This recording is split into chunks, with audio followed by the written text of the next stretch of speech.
મિત્રો, અટલ બિહારી વાજપેયી, અડવાણીજી, મુરલી મનોહર જોશીજી, યશવંત સિંહાજી, સુષ્મા સ્વરાજજી, આ બધાની કામગીરી જોઈને મને એમ થયું કે ભારતીય જનતા પાર્ટીમાં હિન્દુત્વના મુદ્દે સારું કામ થઈ રહ્યું છે.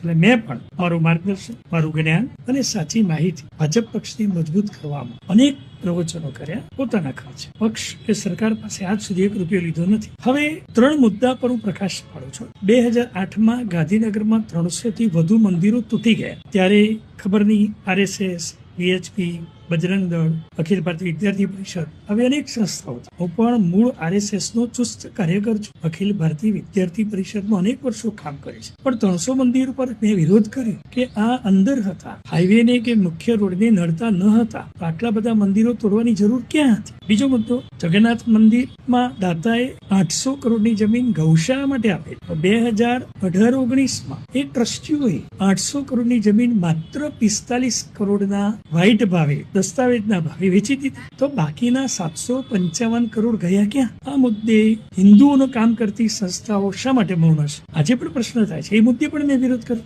એ 800 કરોડની જમીન તમે એક વિધર્મીની ગૌશાળાની જમીન 45 કરોડમાં વેચી દીધી. અને ત્રીજો મુદ્દો, ગુજરાતમાં ગાયોના ઘાસચારા માટે ગાંધીનગરમાં ગૌ સેવા આયોગ ચાલે અને એની 17 નંબરની યોજના ગૌચર વિકાસ, અને એના માટે આદરણીય નરેન્દ્ર મોદીનો પણ ફોટો છે, વિજયભાઈ રૂપાણીનો ફોટો છે. અને આ લોકોએ 250 થી વધુ ગામમાં ગૌચર વિકાસ માટે ટોટલ 500 કરોડ વાપર્યા.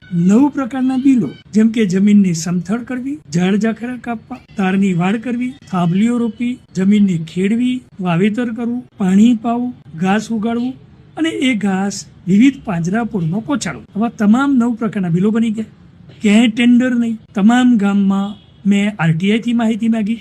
ઘણા ગામના વિડીયો ઉતાર્યા. આ ભાજપ સરકારે શું કરી જુઓ. હવે કોકના ખેતરમાં સારું ઘાસ ઉગી આવે એનો ફોટો મૂકી દીધો, બિયારણની થેલીઓનો ફોટો મૂકી દીધો, ગૌશાળામાં કોકના ટ્રકો ઘાસચારા ભરેલા હોય એનો ફોટો મૂકી દીધો. સાહેબ, એક પણ ગામમાં 1% કામ થયું નથી અને વગર ટેન્ડરે રોકડા પૈસા 9 જણોને ચૂકવાઈ ગયા. આનો મેં સખ્ત વિરોધ કર્યો.